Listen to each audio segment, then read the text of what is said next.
많은 과목을 해야 된다는 우리의 목표가 있어서 지난번에 모세 오경을 그것으로 끝내고 오늘 산상 수훈이라고 하는 때에 보훈이라고도 하고 또 그 보훈이나 수훈이라고 하는 이 말은 후대 교회사가 이 성경을 해석하고 계시를 적용받은 주님의 선인들이 우리가 산상 수훈 혹은 그 가장 보배로운 그 교훈이라고 해서 보훈, 주옥 같은 교훈이라고 해서 보훈이라고도 하고, 수훈이라고 할 때는 먼 훗날까지 후세의 가르침을 남길 만한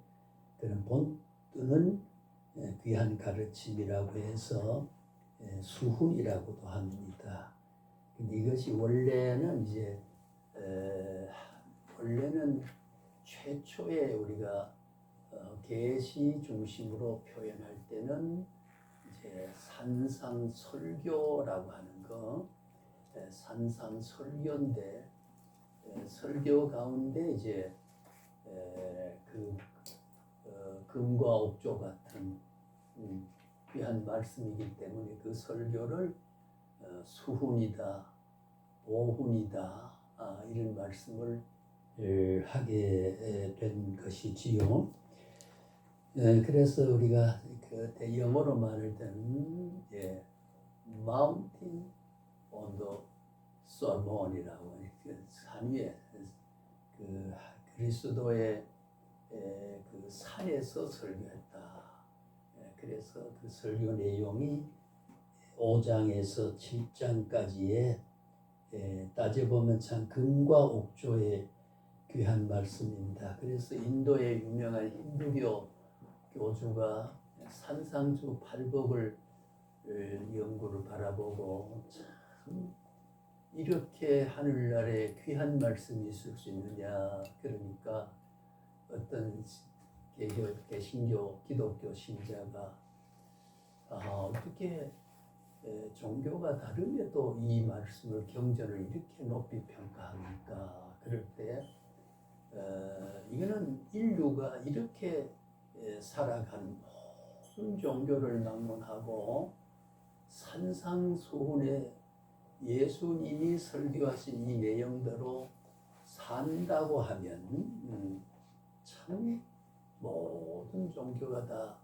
존귀한 가치를 가지는 것이다. 그런 말을 했다는 일화가 있기도 합니다. 그래서 산상설교는 예수님이 이 땅에 오셔서 되게 우리 공생애라고 하는 말을 씁니다만은 이제 30살 될 때까지는 이제 인간의 육신의 아버지 어머니 그 가정에 자라나 그때도 이미 신성을 가지고 다 태어났지만은 그 유대 사회의 문화가 되게 이제 공식 활동이 30대가 되어야 활동할 수 있는 전통적인 그 배경에 맞추어서 그래서 이제 상식적으로 유대 사회 문화적인 사회적 소셜 어떤 포지션 사회적 지위를 가지자면 이제 그 30대가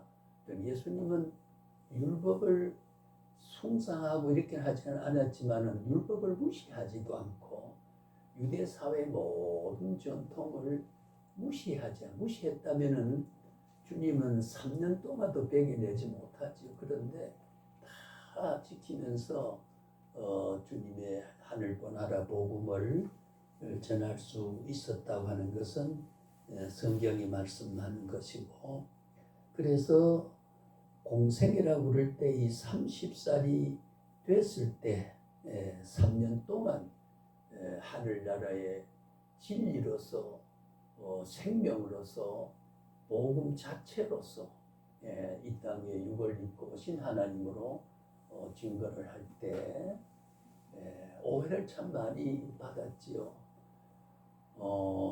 어떤 경우는 나사렛이라고 하는 그 총동네, 요즘 같으면은 그 달동네라고, 우리나라 그 문화 혜택이 별로 없고 문명 혜택과 문화의 깨우침이 없고 또 삶의 조건이 열악한 그런 환경을 우리가 빗대어 말할 때 달동네라. 그 말은 하늘의 달은 수직적이기 때문에 옆에는 볼 것도 없고 소통 같은 계곡에 달 하나가 밝게 비치, 그 달동네다. 그 오지를 말할 때 우리 달동네라.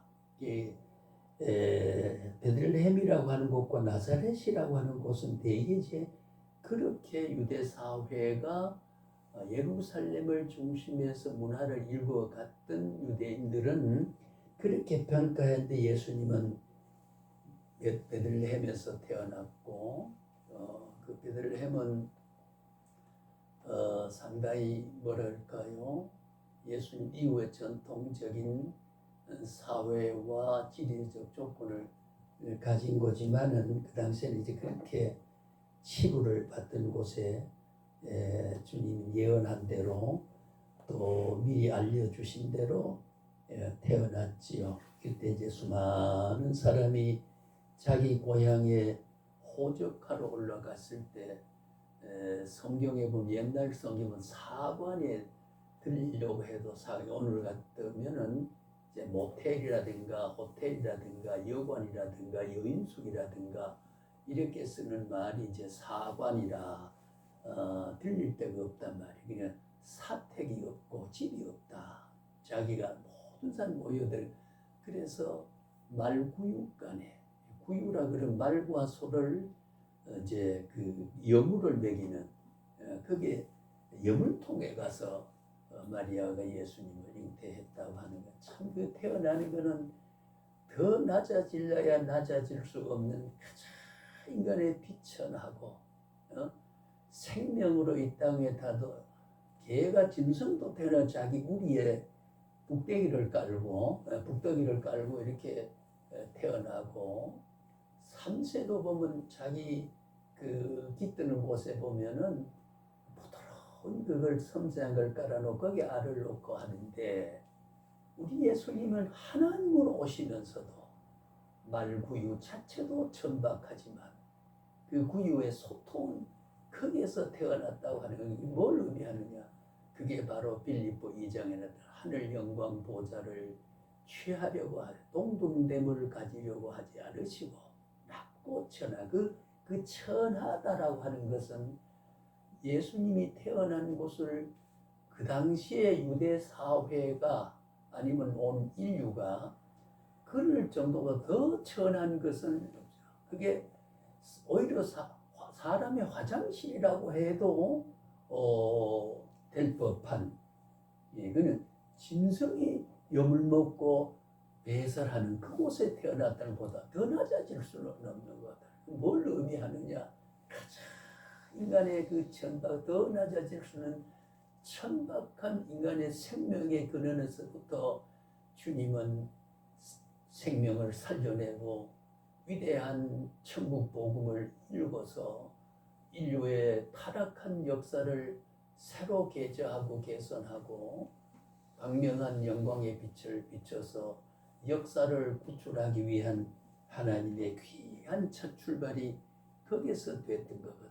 그래 출발해서 30살이 될 때 이제 유대 사회 갈릴리 해변을 중심해서 이제 복음을 이제 전했던 거지요. 그래 우리의 갈릴리는 예수님이 활동할 때도 그게 제자를 부르시기도 하고 갈릴리 사람을 향해서 하늘 천국을 알리기도 하시고 그리고 또 부활하셔도 내가 갈릴리로 가겠다 한 약속대로 부활해가지고 이미 그리스도는 말한 대로 갈릴리에 갔느니라. 거기 가면 예수를 만날 것이다. 성경도 그렇게 돼 있어서 이 갈릴리라고 하는 거 참 우리가 성경 성지지리로서 유명한 우리 예수님의 구속 구원 활동에서 기본이 되었던 그런 환경이기도 하기 때문에 우리가 잘 기억합니다. 자, 제가 이런 말씀을 드리는 것은 산상이라고 하는 거, 이게 갈릴리 주변의 어느 산, 학술적으로 표현이 여러 학자인데, 그러면 왜 성경에는 갈릴리에 제가 한번 등산을 했던 곳이 헐몬산이라는 게 있습니다. 갈릴리 저 북쪽에 베드로의 기념교회가 거기 있고, 올라가다 보면은 이제 뭐라 그럴까요? 이제 풀 이름을 기억을 갑자기 돕니다만은, 거기 올라가면 거기는 이제 유대 나라라고 하는, 이스라엘 나라라고 하는 지리적으로 중동에 속해 있기 때문에 상하의 집안입니다. 추운 겨울이 없거든요. 근데 그 헐몬산 꼭대에 가게 되면 꼭대에 눈이 쌓이고 그럴 정도로 기후 변화가 차이가 있는 곳인데, 그래서 그 헐몬산도 아니고 갈릴리 어느 산이다, 그렇게 돼 있어요. 왜 그러면 헐몬산이라고 하지 않고 산이 구체적으로 지명되지 않았느냐라고 하는 거, 여기서 시간 관계 제가 설명을 좀 생략하겠습니다만은 그 이유가 어디 있느냐는 거죠. 왜 산이 마태는 이 복음을 기록할 때 갈릴리의 어느 산이라고만 이야기할 수 있었느냐? 예? 갈릴리의 어느 산이 미지층으로 이렇게 표현했느냐 하는 부분은, 마태가 이 말씀을 기록할 때의 그의 기록 판단 기준이 분명히 있었다고 생각을 하게 됩니다. 그래서 첫 공생애를 시작하면서 산상에 올라가서 설교를 한 것은, 이 대상이 누구냐? 이 설교의 대상이 첫째는 이제 제자들이 들어야 된다 그 말이죠. 제자들이 대상이 되고, 그 다음에는 유대인이라고 말을 합니다. 이 그 당시에는 그 백성 유대인이요. 이것은 천국 복을 받을, 우리 이제 신학적으로 보면 복을 받을 사람, 복 있는 사람은 했을 때에 주님이 설교의 대상은 구원받지 못할 사람 자체를 막연하게 이야기한 이 복음을 받아. 이 복음은 당대 유대 사회라고 하는 것은 로마 속국이 돼 있어서 어떻게 하든지 자기들이 구약 율법적인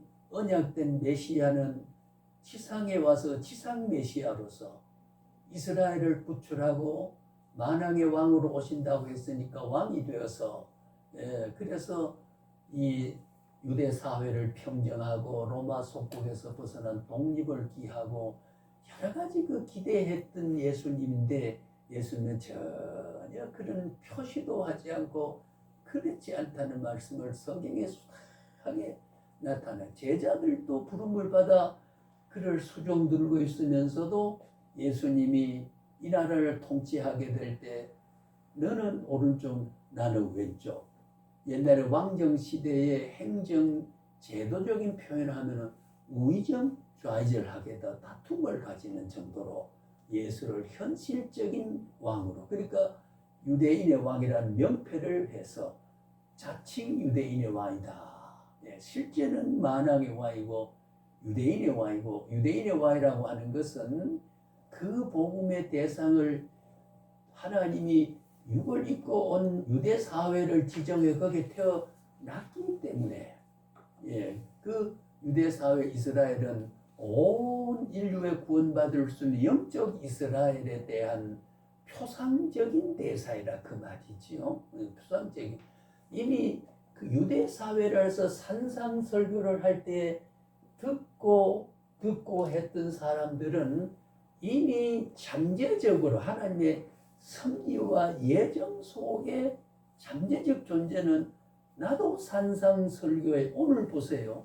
산상 설교의 대상이 시간적으로 인간의 제한성에서 그 당시에 내가 못 있어 그렇지, 그 당시에 들을 수 있는 가치와 들을 수 있는 주님의 신적인 그 영적 의지가 오늘 우리도 이 말씀을 나눌 수 있는 것이 이미 거기에 전제되어 있고 그 속에 내가 포함이 되어 있었다고 하는 거죠. 역사를 우리가 그렇게 이야기를 할 수밖에. 그래야만 어제의 복음이 오늘의 복음, 오늘은 영원한 복음으로, 지금의 복음은 나의 복음으로 그렇게 돼야 되거든요. 이걸 자꾸 먼 훗날의 기억과 추억과 무슨 회상 가치로만 하면 안 되거든. 현실적인 가치로. 그렇잖아요. 복음은 항상 영성의 가치, 3,100억 년 전에 말씀했더라도 1억 년 전에 살던 사람애가 한정해서 말한 게 아니고 수많은 수억 년이 흘러가도 이 말씀이 적용될 수 있었다고. 오늘 내가 적용된 거 보면 이미 그때에 이 말씀이 나의 잠재적 대상이 돼 있었다. 그러니까 오늘 내게 하는 말씀이라 그 말이죠. 내게 하는 말씀이라. 그리고 현실적으로 우리가 복음을 받아들일 때 하나님의 영원성의 구원의 그 효력을 내게 적용할 때는 언제 어디서 말씀했더니 간에 오늘 이 시간 내게 말한 것이다. 오늘 여기 내게 말한 것이다. 그렇게 우리가 봐야 된다는 거지. 그래서 산상설교는 복을 받을 사람, 구원을 받을 사람을 대상으로 했다. 그게 전체 사상이 뭐냐? 팔복의 사상은 산상수훈은 천국이다. 회개하라 천국이 가까웠느니라. 천국을 말했습니다. 여러분 참 우리 보세요.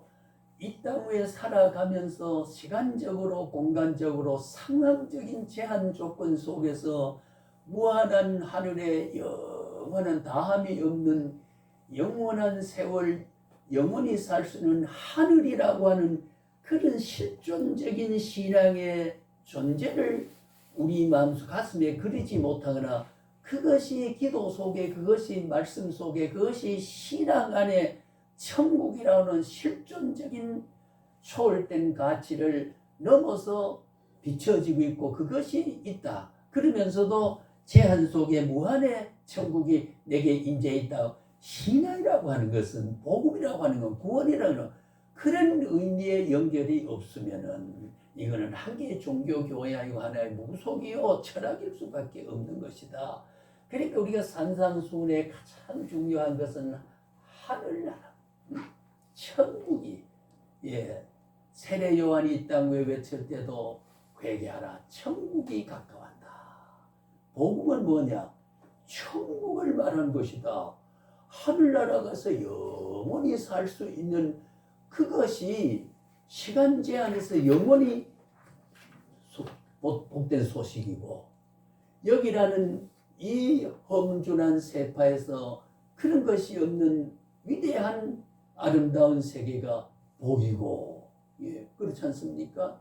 복이고 또 죽지 않고 영원히 다함이 없는 무궁세월 동안 산다고 하는 그것이 복음이다.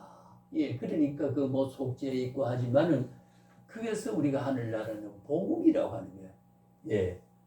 복음, 보배로운 훈계한 말씀이다. 그 말이죠. 보배로운 산에 올라가서 인류를 향해서 설교를 하신 것이다. 설교를 하신 것이다. 그렇게 우리가 말할 수가 있습니다. 우리가 계시의 뿌리와 산상수훈의 뿌리를 원격해서 좀 이야기를 하면은 그렇게 정리할 수 있다고 생각을 합니다. 그래서 이 팔복은요 기독교인의 본질적인 성격을 보여줍니다. 유명한 아마 그 책을 우리 목사님 보신 것 같아요. 로이드 존슨이라고 하는 위대한 우리 참 근대 사회에서 기독교 역사에서 많은 종교 서적을 내서 그의 깨달은 세계를 모든 각 곳에 인류에게 많은 그 깨우침을 줬던 로이드 존스 목사 그 학자가 그런 말을 했습니다. 팔복이라고 하는 8가지 우리가 팔복은 8복이 아니고 8가지의 복입니다. 그래서 8가지 복이 복의 의미는 그렇게 되는데 팔복이라고 하는 것은 복의 이름을 붙여준 여덟 복이라고 하는 이름을 붙여진 게 아니고 8가지의 복이라고 하는 거죠. 그 8가지의 복은 해석에 따라서 지상의 복도 완전히 배제하거나 초월된 것은 아니다. 근데 전체 줄기를 보면은 천국의 복이라는 거죠. 그리고 이 땅에 예수님이 이 땅에 오신 자체가 천국으로 오셨고, 알리고자 하는 것은 천국을 알리기 위하고, 인류가 소망하고 신앙의 가장 궁극적 목표는 천국 가고 사는 거니까, 모든 우리가 신구약 성경 66권 31,102계절 가운데 함축되어 있는 사상은 하늘이라고 하는 거죠.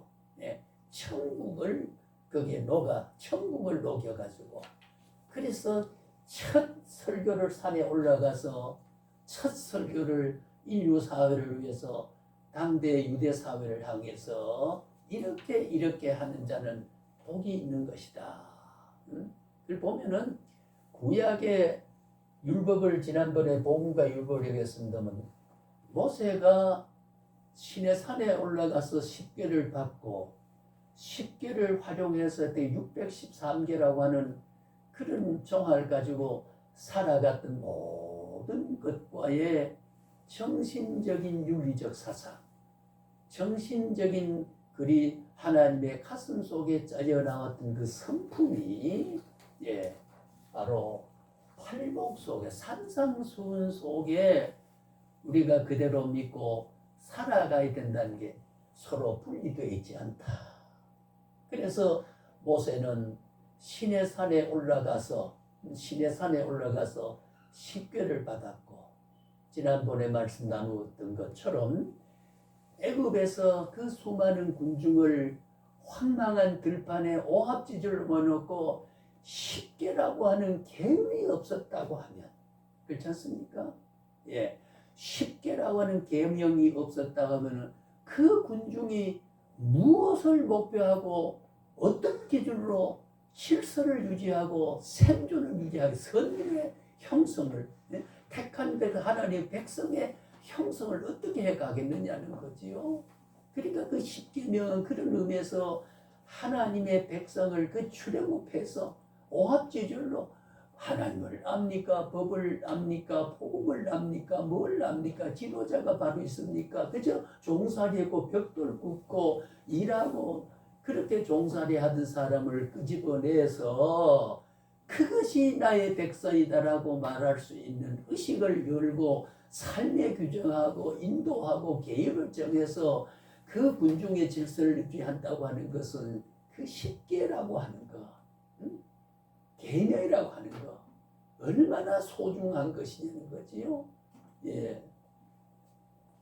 그런 모세는 시내산에 올라가서 십계를 받았던 것이, 예수님은 그것이 구약을 열면서 하늘나라의 복음을, 천국 시민을 가나안 복지를 향해 가는, 가나안 복지의 장차는 천국이 아니겠습니까? 그죠?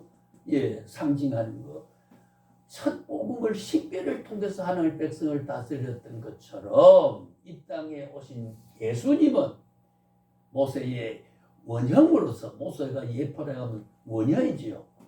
그림자라면 주님이 모형이 아니고 원형이지요.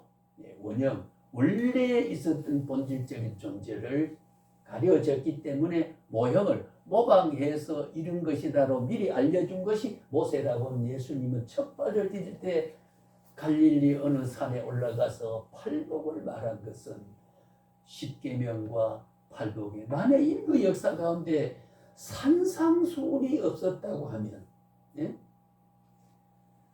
어떻게 인류의 그 고집스러워 타락한 패역한 인간의 영적 요소와 정신과 그 내면적인 그 세계를 어떻게 하나님의 백성으로 만들어 가겠냐는 거죠. 어떻게 복음의 사람으로 만들어가고 구원받을 사람으로 만들어 가겠느냐는 겁니다. 그러니까 이 팔복은 그런 의미에서 소문이고 복음이고, 제가 그 집에 메모한 거 보면은 다른 교회사서 말은 여러 가지 한 7가지의 산상수훈을 너무너무 존경하기 때문에 별칭이 많이 붙어 있어요. 그건 어거지를 부른 게 아니고 그래 볼 수밖에 없는 내용이 있습니다. 가장 중요한 것은 산상 설교가 그 설교의 내용 가운데는 보배로운 교훈이 있고 위에서부터 아래 때까지 계속 이어져 지킬만 하고 그렇게 표준을 삼고 살아야 할 만한 규범이 되기 때문에 그래서 그는 수훈이 되고 보훈이 된다 그 말이죠. 그 보훈은 십계명이 유대 민족을 이스라엘 선민을 형성하는데 위대한 질서의 하나님의 백성됨에 대한 언약이라고 하면 오늘 주님이 오셔서 주 30년 대에 태어나서 30년 될 때에 첫 산에 올라가서 유대사회와 제자와 그 영적으로 보면 앞으로 이 팔복 속에 간직된 복을 받아 누릴 수 있는 사람을 대상으로 잠재적으로 그 속에 우리가 있었다. 그렇게 해야 이게 복음입니다.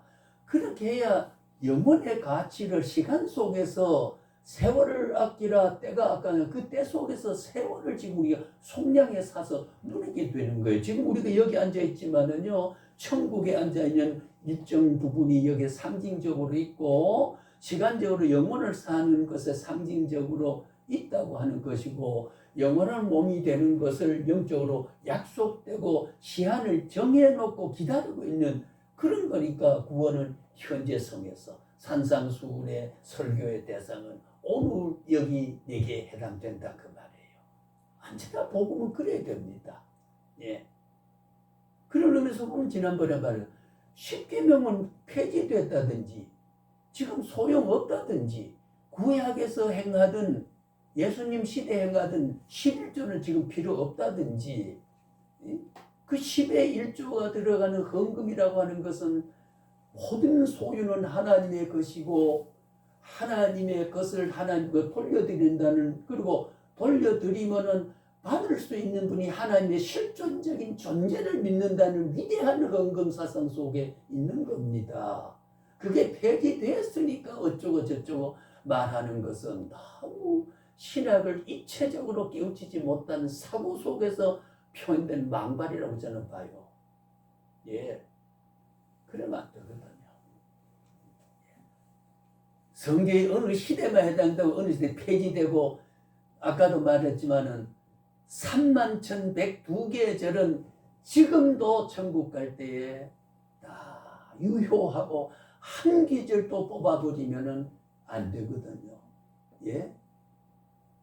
만 몇 층이 2만 몇 층이 3만 개 되는 자동차 부속품이 한 가지요 작은 신랄 머리카락 같은 그 센서를 움직이는 전원이 해서 이걸 움직여주지 않으면 비가 내리면은 빗방울이 쳐가지고 빗방울에서 빛이 받쳐서 굴절 현상에 대해서 전원 앞이 못 봅니다. 그러면 그 앞이 보고 환하게 사고 없이 갈 수 있는 거는 한 개의 신랄 같은 그것이 그 뭡니까? 브러쉬를 움직여 주기 때문이니까 그게 없으면은 그 덩치 그 귀한 것이 신락 같은 그 연결하는 전원에 연결되는 그 하나만 빠져도 전체가 무용이 되는 거 아니겠습니까? 못 가지 않습니까? 내 하나가 빠지면은 그렇잖아요.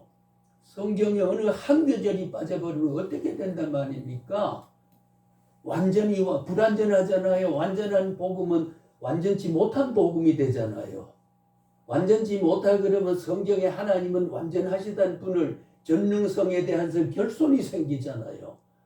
그런 의미에서 보면 하나님의 위대한 완전성의 정절을 위해서도 성경 1.1을 했고 이거는 귀하다라고 하는 것에 고백이 없으면은 살린다고 할 수 없습니다. 부족하지 않고 내가 죄를 안 짓고 산단 말보다는 다르잖아요. 그죠? 그러니까 우리가 신학을 이해할 때요.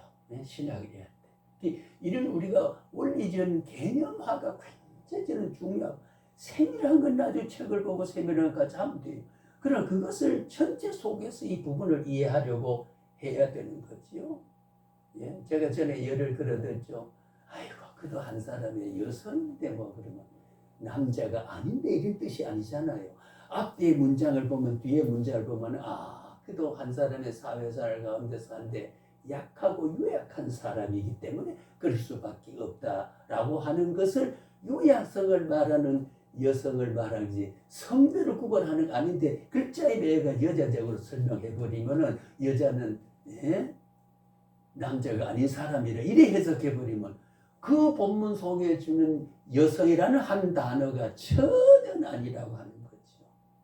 예를 들면 말이죠. 그래서 우리가 전체 속에 그러니까 성경 규절 속에 이 규절을 봐야 되고 구약 속에서 이걸 찾아야 되고 신약 속에서 구약을 이게 다 연계가 돼 있다고 하는 거. 한 가지라도 빠져버리면 그렇지 않습니까? 아까 보세요. 여기 소리가 나고 안 나는 것도 꼭 한 부속이 잘못되니까 전체의 영향이라고 있는 거거든요. 하나라는 그 요소는 전체의 완성 가치를 구성하는 성분 가치는 굉장히 중요하다. 네, 굉장히 중요하다. 내 하나가 이런데 아니에요. 내 하나가 얼마나 귀한지 모른다고 하는 겁니다. 왜? 성분이 100을 완성하는데 작은 촉살 하나 알만한 거라도 목에 빠지면은 완성 적어도 아니에요. 그렇지 않습니까? 예, 바늘 끈 놓일 만한 구멍만 뚫려도 완전하지 않아요. 그 구멍이 바늘 도둑이 소도둑되고 먼 구멍이 먼한다 이런 말이 있지 않습니까? 예, 그게 전부가 속담에서 보면 원리적인 터득한 조상들의 지혜에서 짜여 나온 말이 속담이 되고 격언이 되고 있는 거거든요. 그렇잖아요. 2살 버릇이 8까지 간단 말도 그게 뭔 말이에요. 따져보면 속담이지만 그 버릇을 말 2살에 있었던 그 모습의 행위와 그 인격의 구성 요소는 80살이 될 때까지도 그것이 지속되는 인간의 본바탕의 본질적인 지속성을 말하는 것이라는 거. 예, 그렇지 않습니까? 자, 이제 제가 말문을 열면서 이런 말씀을 이제 드렸습니다. 그래서 우리가 뭐라 그럴까요? 이게 이제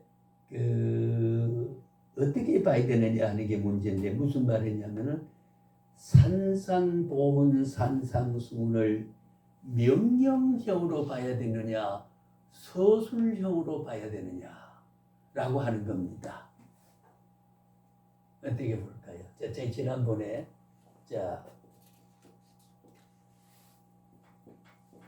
저리 가오를 첫째, 두째, 셋째. 자, 저리 가오.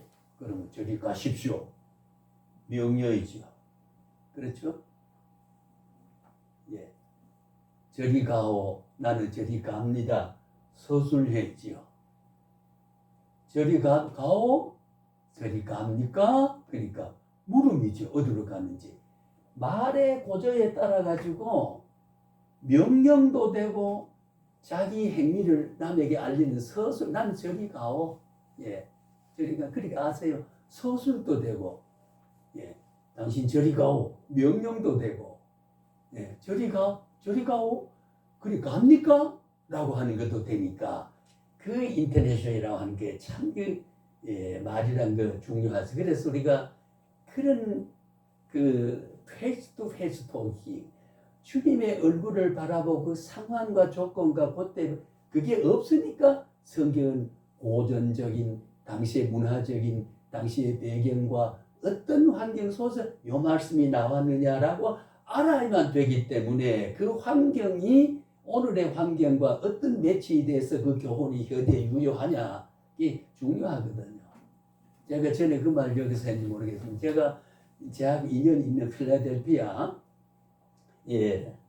필라에서 거기 이제 우리나라도 경주 같은 데 아닙니까? 수도를 처음 시작했던 데가 메이플라워를 타고 영국에서 100몇 명을 태워갔던 배가 아직도 그걸 이제 구경하러 기숙사에서 갔는데 갈 때 탔는데 그게 이제 쉘트남이라는 게 있어요.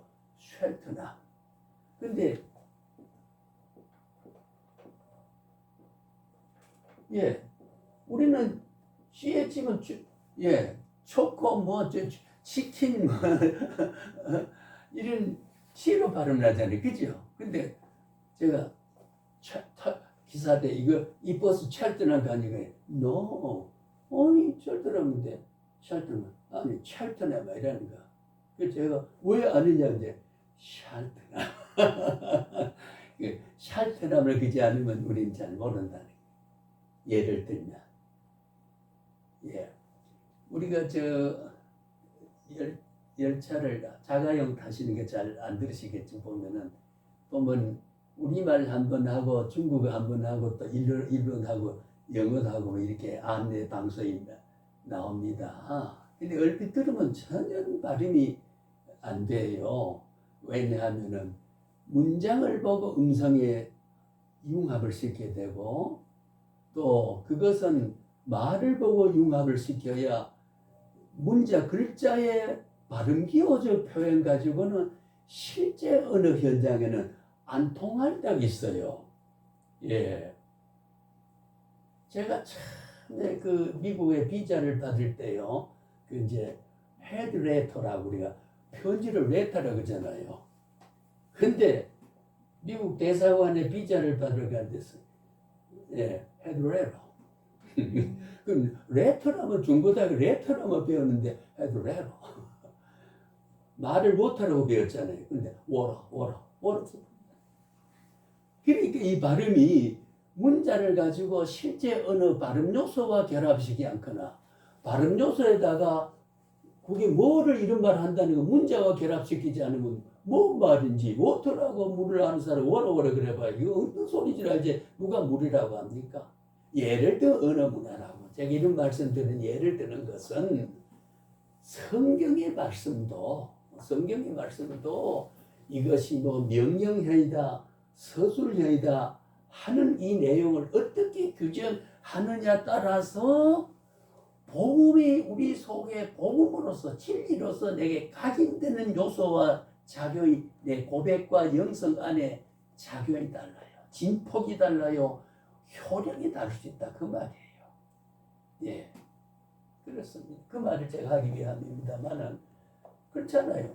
명령, 서술, 유문 발음의 높낮이에 따라서 음폭에 따라서 예, 고저와 장단과 강약에 따라서 그리고 언어라고 하는 고저, 높낮이, 장단, 길고 짧음 그 다음에 강약, 강하고 약함에 따라서 다르다. 그래서 성경에는 표절이 없다. 발음이 녹음되어 있지 않다. 그리고 어떻게 이게 뭐냐라고 하는 거죠. 예, 우리 그걸 제가 이 실제 논리적인 체계에 없는 말을 하는 것 같지만은 이게 전제가 되어 있으면 안 되기 때문에요.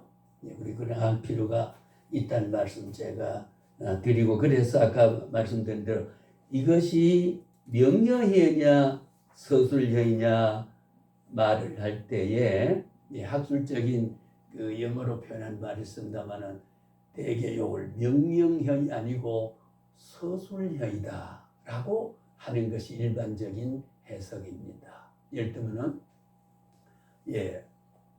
뭘 하라 그 명령이잖아요. 뭘 하라 그 명령을 어떻게 해야 되느냐 서술을 봐야 되느냐 뭘 하는 자는 복이 있나니 화평케 하는 자는 복이 있나니 화평하라 했으니까 화평케 하는 자는 복이 있다고 서술이냐 그 말이에요. 예.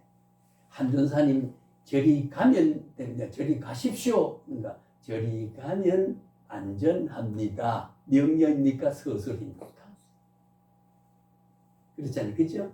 예. 그래서 서술로 봤을 때 주님의 가슴 속에 인류 역사를 일깨우는데 복음을 제시하고 복음을 안내하고 천국을 풀이하고 천국을 해석하고 천국을 감각시켜 가는데 이게 명령이냐 서술이냐는 거죠. 명령이냐 서술이냐. 예, 그게 이제 문체에 따라서 그것도 우리가 말에 여러 가지 느낌과 받아들임에 교훈을 정리함에 있어서 달라집니다. 율법적 계율로 받느냐, 안내하는 제시로 받느냐, 내가 걸어갈수록 선택할 만한 인식과 알게 깨우쳐 주느냐, 이것이 어떤 것인지 먹어 안 먹으면 죽어 먹으라고 하는 거냐, 이 먹으면 어떻다면 서술한 거냐라고 하는 거죠. 우리 그렇게 좀 전제를 하고 알아가는 게 좋겠다 그런 생각을 합니다. 자, 그러면 별칭을 한번 이야기하죠. 자, 첫 시간 제가 한 말씀 맞습니다만 팔복이라면 기독교인의 초상화입니다. 초상화가 잘 아시죠? 한자를 쓰면은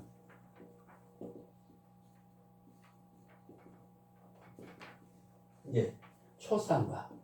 우리가 나를 그려놓은 스케치한 나의 모습이다 그 말이에요. 나를 옮겨놓은 우리가 그 사진을 찍으면 복사가 되지만은 초상은 그림을 통해서 내 모습을 그대로 그려놓은 거란 말이에요. 초상화지요. 그러니까 뭐냐면은 이에게 있는 것은 이러면 복되다 저러면 복되다 이러면 복되다 천국을 알려주는 이게 살아가는 모습은 예수님이 산상설교에 가지고 있는 한마디로 묶어 말하면 구원과 이 나라에 가 살 수 있는 사람의 모습을 지금 그려내고 있단 말이죠. 모습이단 말이죠. 그럼 초상의 모습이 우리가 눈이 찌그러지거나 귀가 좀 이상해지거나 입이 좀 삐뚤어져 버리면 어떻게 될까요? 결과적으로 하나님이 의에 줄이고 목마른 자는 복이 있나니 의에 줄이고 또 심령이 가난한 자는 복이 있나니 하는 걸 심령이 항목을 풀이할 때 말할 겁니다만 심령이 가난한 자가 복이 있다라고 하는 말은 그것이 가난에다 중점을 두고 가지고 자꾸 이야기하는 사람이 있는데 보면 분명히 심령이 어떤 영어에서는 하트라는 마음을 표현하는 하트를 말하는 데 있고 스피릿이라고 영을 말하는 데도 있어요. 그거는 이제 마음의 내재성을 말한다. 오늘날 보세요. 우리 이 목사님하고 우리 사석에 주로 말하는 말이 있습니다만은 자 여기에 강의 듣던 사람은 심령이 가난하지 않잖아요. 나는 배웠다. 나는 목사가 됐다. 이만하면 난데 내가 왜 거기서 배우냐? 어제도 어느 사람이 내가 교수로 오라고 가지고 내가 가는 나는 이미 교수에 이른 사람이다. 심령에 가는 마음의 진리와 복음과 선과 위대한 천국에 대한 요소에 대한 것을 필제를 못 느껴요. 궁핍을 못 느껴요. 허사 비어있는 걸 못 느껴요. 채워진 걸 느껴요. 얼마나 복음입니까? 우리 심령이 가난한 자는 복이 있나니 심령이 가난해야 돼요. 말씀을 탐해야 돼요. 말씀을 읽어야 돼요. 기도해야 돼요. 주님을 구해야 돼요. 심령에 자만하면 안 돼요. 심령은 가난해야 돼요. 굶주린 마음을 가지고 난 배고픈 사람이다. 주여 나는 배고픈 사람, 난 말씀에 궁한 사람입니다. 라고 하는 것을 느끼지 못하면 인류 사회가 복음을 따라 살아가고 오히려 이렇게 살면 돈 벌고 이렇게 살면 어떻게 된다는 지식에 대한 궁지를 가서 허덕이고 오늘날 말세 시간에 그렇지 않습니다. 심리적인 대학의 과가 더 인기가 있고 인문학이 지금 인기가 없어져요. 그리고 이렇게 없어졌다가 골비이고 퇴학하고 살벌하고 사떡하고 가슴이 전부 태박하니까요. 인문학을 다 철학도 있어야 되고 역사와도 있고 국어 국문학도 있어야 되고 이런 인문학을 지금 새롭게 지금 대학에 대도 무슨 과목 무슨 인터넷 뭘 하고 이런 것만 해가지고 인간이 전부 심령이 가난한 걸 못 느끼잖아요. 그걸 연쇄적으로 해서 그것 때문에 오늘 살거나 그것 때문에 젊은이가 윤리가 없습니다. 왜? 철학이 없기 때문에 인문학이 없기 때문에 인간이 살아가는 이치와 역사 해석이 갖추면 제가 다음에 세계관, 가치관, 역사관에 대한 걸 이야기, 윤리학에서 하려고 우리 인생관, 가치관, 세계관. 그게 열려있지 않아요. 자, 오늘 우리가 복음을 가지고 산상수훈의 교훈을 가지고 예수님 왜 이 말을 했느냐는 근본적인 주님의 가슴에 대한 진정한 뜻을 오늘 내게 말하고 내가 전할 말이란 걸 알아듣고 여기에 대한 깊은 심령의 가난에서 해석하고 탐구하고 빠지 아니하면은 안 된다고 하는 거지요. 그러니까 교인을 지금 뭐라 그럴까요?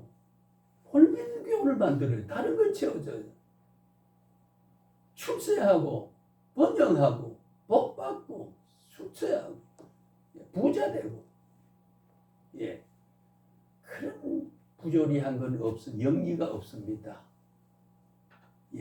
그런 파라독스는 없어요. 원리는 팔아도 인간의 윤리는요. 영혼이 잘됨과 같이 범사가 잘된다. 모든 범사의 잘됨은 영혼의 잘됨에 대한 정밀한 그림자다. 그 영혼이 뭐가 나면은 그림자도 뭐로 비춰지죠. 길이가 길면은 그림자도 길게.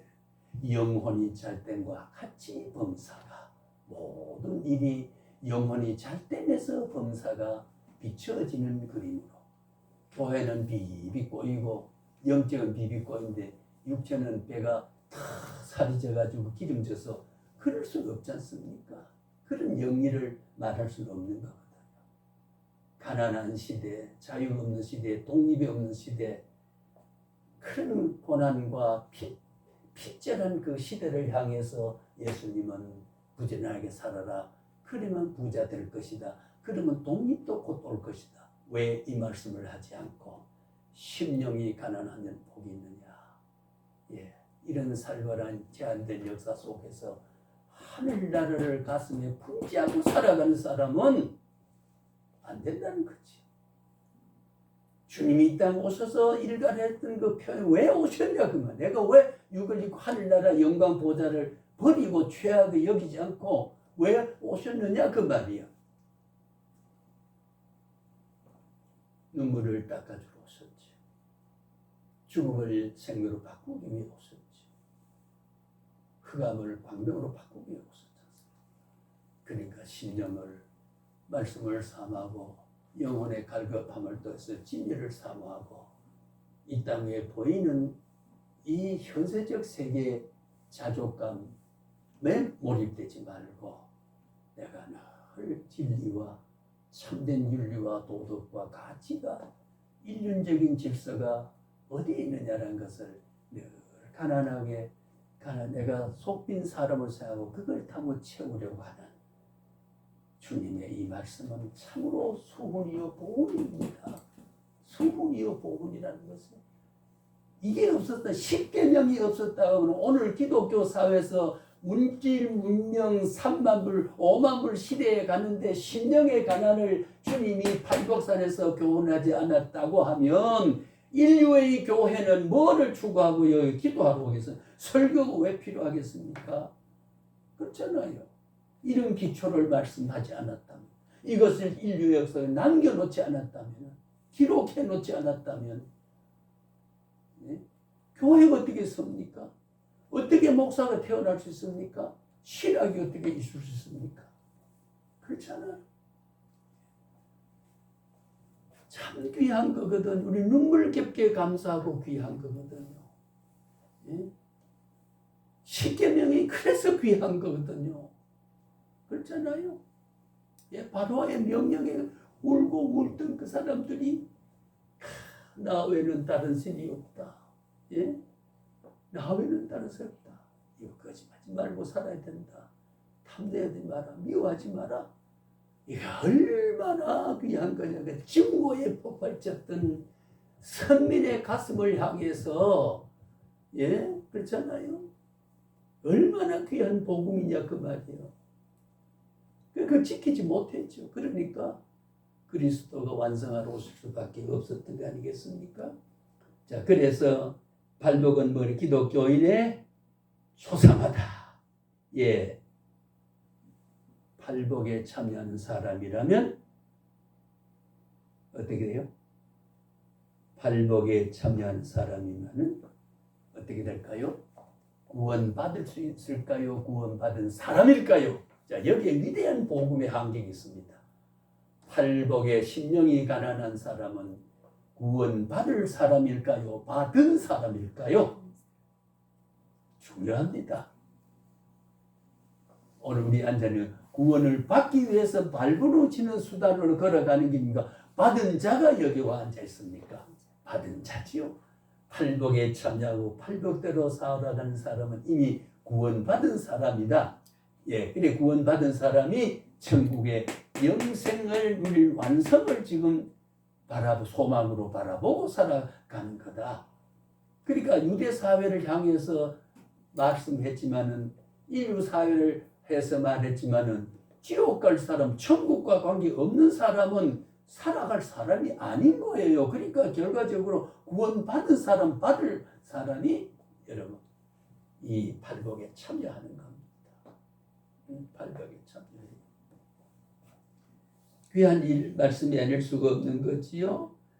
그래서 오늘 우리는 아까 말씀드린 대로 이 말씀이 명령이어야 임퍼레티브냐 명령을 한 거냐 아니면 서술한 거냐 라고 하면 인디케이티브 우리가 학술적으로 좀 말을 하면 그렇게 서술이야 이제 뭐 명령해라 그래도 저는 복음은 명령으로 받는 게 좋기도 합니다. 예, 가서 오다로 받자. 하나님이 내게 분부하신 걸로 받자. 그래서 산상, 수훈, 보훈은 한마디로 어떻게 해요? 자, 이거는 뭐라고 한마디로 말하면 복음이다. 가장 기쁜 소비다. 왜? 천국을 소유한 사람에 대한 삶의 모습이다 그 말이요. 살아가는 누림이다 그 말이죠.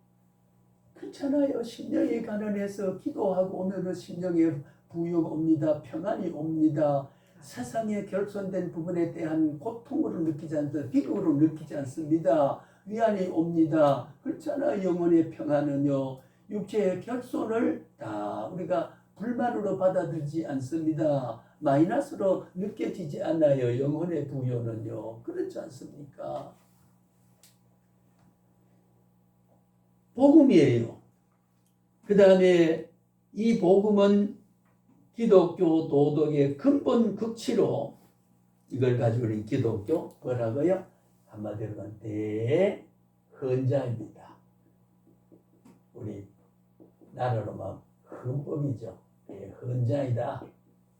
예, 가장 중요한 기본적이고 더도 덜 데 없는 큰 교인이 살아가는 이 나라가 자유민주주의 국가가 되자면은 헌법 정신이라는 거 중요하지 않습니까? 그건 온 백성이 투표를 해서 확인되어 놓은 것 때문에 누가 함부로 건드릴 수도 고칠 수도 없는 거. 바로 오늘 기독교의 우리의 모든 구원받은 자가 누릴 수 있고 지킬 수 있는 규범으로 가지고 있는 대헌자이다 그 말이죠. 예, 대헌자이다. 그래서 우리 오늘 개혁주의 신학을 한 사람, 이 시대를 살아가는 사람에게는요, 정말로 이 지켜야 할, 이렇게 살아야 할 기준과 원리로 봐야 되는 거지요. 예, 원리로 봐야 된다. 사랑을 체득하고 항상 우리는 진리란 진리가 자유로 제가 거듭 말합니다만은 사랑하는 것이 자유로우면은 부채로 부담을 느끼잖아요. 자유로워야 돼요. 내가 항상 돕고자 살 사람은 아이고 내가 뭐 어떻게 또 도와 그런 생각이 들지만 돕는 것이 주는 자가 받는 자보다 복이 더 있다는 그 영리적인 진리 속에서 체험을 가지고 하나님 앞에 영적 교감을 가진 사람은 주는 자유가 아무런 부담을 느끼지 않는 거. 그러니까 영적 충만이 없으면 기도하는 게 자꾸 부담스러워. 기도 귀찮다. 그 영적으로 충만한 사람은 기도 안 하면 오히려. 예. 오늘 우리는 이 목사님과 우리 한 전도사님과 강 전사님 요즘 안 만나면 서운해요. 왜? 서로 진리로 묶여 띠가 돼 있기 때문에 안 만나면 서운하다 그 말이에요. 그거는 서로 어떻게 돼요?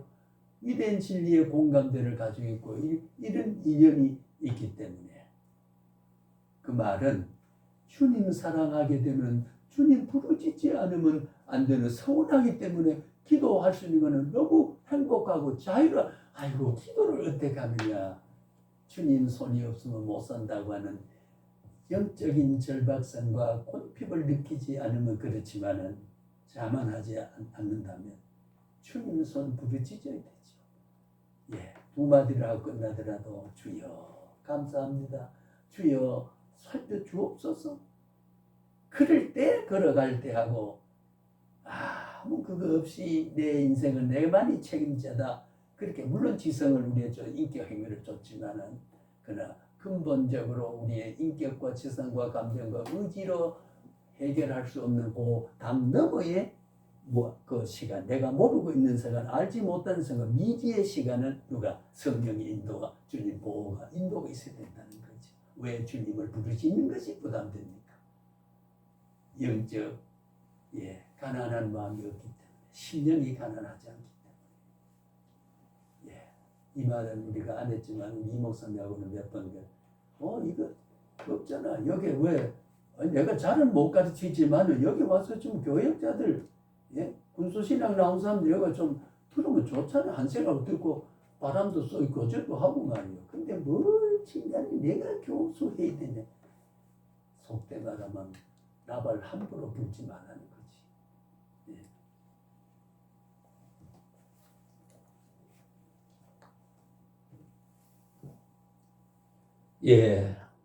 그 말은 본심과 다르게 이야기했습니다. 그럴 수밖에 없어요. 이해해야 돼요. 그걸 은장하게 생각하면 주님이 그 진리로 오시고 영광으로 오시고 복음으로 오시고 길로 오시고 생명으로 오셔가지고 대접 못하는 그 상황 속에서 죽이려고 고소하고 숱한 모함을 하고 숱한 그 모습을 주님은 환하게 보면서도 야 이 못된 놈들아 소리 한번 한 바가 없어진 주님의 무한한 긍휼과 자비로움이 그 흔적이 그렇기 때문에 이 말씀을 남겨놓을 수 있었던 주님의 가슴이 말이죠. 그러니까 우리가 너무 짜증스럽고 원망하는 것은 팔복의 헌장을 지켜가지 못하는 삶이기 때문에 그렇다. 이걸 못 지키니까 율법을 못 지키니까 주님이 대신 지켜주고 이걸 못 지키니까 성령의 인도를 받아서 그러니까 이걸 지키면 구원한다고 하지 않고 구원받은 사람이 이렇게 살아간다라고 하는 거죠. 구원받은 사람. 이게 신학이니까. 자, 그래서 이제 정리를 이제 말씀을 그런 서론적 이야기를 제가 너무 장관하게 해서 왜냐하면 너무 꼴대 딱딱하게 표현해 버리면은 간략하긴 합니다만은 이게 신학의 어떤 원리 팔복이라고 하는 거 주님이 왜 산상에 올라가서 왜 지키기 어려운 이 말씀을 했느냐 하는 거거든요. 하는 거고 그래서 이 말씀을 제가 조금 장관하게 말씀을 드렸습니다. 산상설교는 하나님의 통치의 종말론적 선언이기도 하고요. 천국을 겨냥한 선언입니다. 천국이 저희 것이요. 오늘 곧 지킬 사람이 있는 사회와 종말이가 천국이 저희 것이라고 하는 것은 시간적 간격이 얼마나 깁니까? 여기와 천국은 얼마나 공간적인 차이가 있습니까? 그렇잖아요. 그러면서도 천국이 이걸 지킨다는 천국이 너의 것이다. 귀한 말씀 아닙니까? 종말론적 의미를 가지고 있어요. 종말론이라 그러면 자꾸 이상하게 뭐 심판이고 두렵고 끝이 오고 뭐 이런 불안이지 뭐 그런 것도 있지만 그러나 우리 종말론이란 말은 언제나 고생 끝에 낙이 오고 세상 끝에 영원이 오고 세상 끝에 천국이 오고 예 영화로운 몸이 된다는 그런 가치를 종말론이라고 하는 그 표현 속에는 그걸 담고 있다는 거. 우리 그래서 종말론적으로 접근해야 된다. 예? 그거는 소망이 있고 기대가 있고 영생이 있고요. 예? 멸망이 없는 그런 희망찬 그런 것을 우리가 종말론적이라 이렇게 말을 또 하거든. 그래서 하나님의 백성을 위한 거예요. 예, 종말론적으로 천국적으로 하나님의 백성을 위한 약속입니다. 약속입니다. 예, 어떨까요? 그러면 명령할까요? 서술할까요? 이렇게 안 하면 안 된다. 그리 자꾸 사실은 율법을 지키고 율법적으로 살고 율법을 강조하면서도 율법은 필요 없는 걸로 지 입에는 율법이 사람이 그럴 수 있느냐 그럴 수도 있겠지가 아니고 그럴 수 있느냐 율법을 가지고 살면서도 율법 무용을 주장하는 이런 자기 모습이 있어요. 따져보면은요 인간의 속에는 지는 정당하지 자기 의를 가지고 남을 부정적으로 보면 율법적 의를 가지고 있어요. 나는 이보다 다르게 사는 사람이다. 천만의 말씀. 그렇지 않습니다. 예. 율법을 지키고 율법적으로 사람을 따르고 율법의 기준을 잡아 살 사람이 이 땅에 누가 있습니까? 왜 주님이 십자가에 달렸고 왜 주님이 하늘 보좌를 이 땅에 오셨나?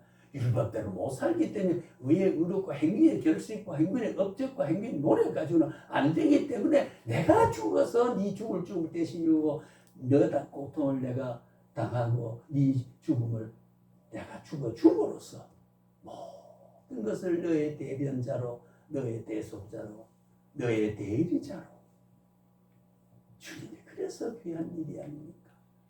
큰 주님이 이 땅에 오신 것이 너무 복음에는 얼마나 귀한 일이 아닐 수가 없다는 거지요. 예, 없다는 겁니다. 야, 그래서 우리가 조금 휴식을 하겠습니다만은 자, 산상수훈이라는 걸 이제 한번 정리해 보죠. 이런 걸 우리가 쭉 가지고 예, 복음적 지위가 산상수훈이 어떠냐는 것은 앞으로 이제 조금 해석을 할 때 저도 이걸 요약해서 짤막하게 하려고 합니다. 그래서 이게 상당히 부피겠지만은 이렇게 요약을 해서 할 게 많으니까 여기는 또 매달릴 수 없으니까요. 예, 왜? 산상수훈의 교훈은 다른 신학이 또 있기 때문에 다 연결이 있잖아요. 그렇잖아요.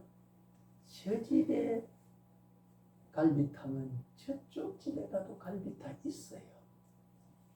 예, 요리법에 따라서 맛은 차이겠지만 예, 경영에 따라서 다 다를 수 있어요. 그런 갈비탕은 있어요. 자, 그래서 우리가 신약 성경 마태복음 5장과 7장에는 예수님의 가르침, 예수님의 일깨우심, 예수님이 갈릴리의 작은 산 위에 그래서 우리가 산상설교, 평지설교라는 말이 있습니다.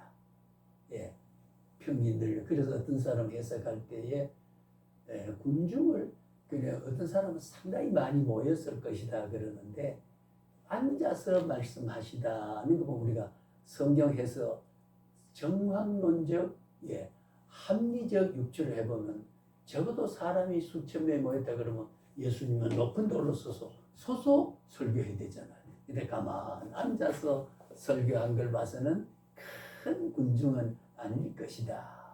예, 그는 어깨 아무 진력 훼손하는 해석이 아니에요.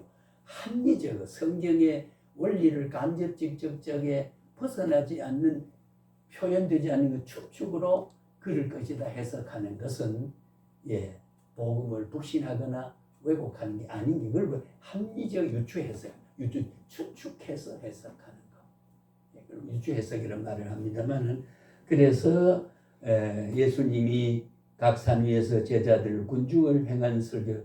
근데 대개는 우리 신학적으로 군중이란 말을 합니다. 많은 사람이 몰려왔을 것이다. 몰려왔을 것이다. 그런 말을 하지요. 그러니까 윤리적 행위에 대한 예수의 가르침을 집약해서 드러내고 있는 것이 초대의 그리스도 시대에 오늘까지 그리스도인들이 윤리적인 교훈을 담고 있다. 예, 윤리적인 거다. 우리가 율법적으로 자꾸 우리가 기독교에서 윤리라는 말하는 것은 복음과 상관없는 진리와 상관없는 인간이 살아가는 어떤 문화적인 질서의 기준으로만 받아들이면 안 돼요. 예, 물론 그런 의미는 효과적으로 부수적으로 따라오는 거고, 그거는 그래 하지라도 효과는 그래 나타나는 거. 그 우리가 영향권이라 그러죠. 윤리적인 실제의 영향권인데 사실은 성경 말씀을 실천하는 행위 규범을 가지고 있는 기독교 윤리라 규범 신학이라고 말하는 거거든요. 규범 신학이라고. 우리가 여기서 기독교 윤리라 이렇게 말할 때 자꾸 진리에서 동떨어진 천박하고 박약한 표현 아닌가 그래 생각하지는 말라 이런 뜻으로 짚고 넘어갈 필요가 있다 생각합니다. 그래서 우리가 예수님의 가르침을 다 묶어서 드러내고 있는 초대교회 시대의 많은 사람들에게 이런 윤리행위의 지침이 되고 있다는 것. 그 내용은 아까 말씀드린 8가지 복을 서두로 해서 거기에 쭉 보면 사회적 의무, 선행과 기도, 금식, 이웃사랑 등 관한 여러 가르침을 강조점은 명령형의 성격도 있지만은 이렇다 하는 걸 알려주고 살아라고 하는 공개적으로 지침을 내리고 안내하고 일깨워주는 그런 서술적 묘사를 하고도 있다. 그런 내용입니다. 그래서 우리가 항상 설교 소훈, 설교라고 했을 때는 아까 말했습니다만 sermon mount이라는 이런 말을 줄여서 쓰기도 합니다. 예수 그리스도의 30년경에 제자들과 군령들에게 설교한 일을 뜻하는 말로 산상설교라 그런 말을 한다는 걸 정리를 하고요. 그래서 산상수훈이라고도 한다. 현대 일부 기독교인들은요, 오늘날 예수를 믿는 사람들이 가버나움 근처에 갈릴리 호수 남쪽 끝에 설교한 것으로 생각하기도 한다는 겁니다. 정확하지 않습니다. 그래서 우리가 어디에 설교했든지 간에 만약에 저는 이렇게 제 혼자 이 묵사를 하면서 만약에 그 파피루스라는 아주 이제 신약 개론의 신약 정경이 형성될 때 어느 그 과정을 어떻게 종이를 만들어 어떻게 이게 처음 기록했냐는 것을 기록해 놨습니다만은 만약에 어느 갈릴리 해변의 어느 산이라고 하지 않고 저 갈릴리 서쪽 저 마지막 산봉우리에 앉아 가르쳤다고 하면요, 그 산봉우리 그 갈릴리 그 산이 어떻게 될까요? 주님의 채취를 생각하면서 숱한 인간의 영적 에너지, 신앙적 에너지가 여기 다 집중돼요. 제 생각은 그래요. 숨겨놓을 건 숨겨놨다는 겁니다. 그 위대한 복음의 현장을 딱 어디 바위 틈 어느 산 몇 평짜리에 앉아서 이렇게 했다고 하면 그곳이 어떻게 되겠냐 그 말이에요. 때로는 마태복음 5장에서 7장까지보다 더 거기 가서 매달릴 수도 있어요. 성경 읽기 전에 거기에 가서 가톨릭 말하면 할 수도 있어요. 왜 숨겼느냐? 왜 마태는 구체적인 지역과 산을 지칭하지 않았느냐? 마태가 무식해 그러냐? 아니에요. 우리 그걸 좋은 의미에서 해석이 돼야 한다는 거지요. 그래서 어느 산이라 하는 말을 일부 현대 교인들은 가버나움 근처로 볼 수도 있다 이런 말을 합니다. 호수 남쪽 끝에 설교한 것으로 생각하기도 한다. 그래서 우리가 이 산상수훈의 내용은 마태복음 5장에서 7장까지 기록되어 있는데 특히 5장의 첫 부분에 여기 이래 가다가 중심이 뭐가 있어요? 그 위대한 주기도문 있지 않습니까? 산상팔복을 이야기한다면 이어서 주기도문이 있고 의로운 삶을 대 거짓말하지 마라, 뭘 하지 마라고 하는 크게 또 이어져서 7장까지가 쫙 연결되고 보면 참 수훈이고 복음이고 그런 거죠. 예, 그래서 첫 부분의 내용은 팔복으로 알려져 있는데 이 설교를 아까 뭐라 그랬어요? 그리스도인의 기독교 대헌장이다. 만약에 신구의 66권 중에 이 산상수훈이 마태가 기록한 산상수훈이 없었다고 하면 기독교는요 역사 속에서 존경하고 대접을 받고 위대한 그리스도의 복음을 숭상하고 숭하지 못합니다. 대헌장입니다. 그리고 아까 말한 힌두교 교주도 그런 말을 했듯이 참으로 이 산상수훈은 오늘 우리가 예수 믿는 사람의 가슴 속에 어떻게 살아야 할 영적 관리에 있어서 지침이 되고 안내가 돼 있어서 참으로 귀한 것이다. 그렇게 생각을 하게 됩니다. 자, 오늘 지금 우리 한 10분간 쉬십시다.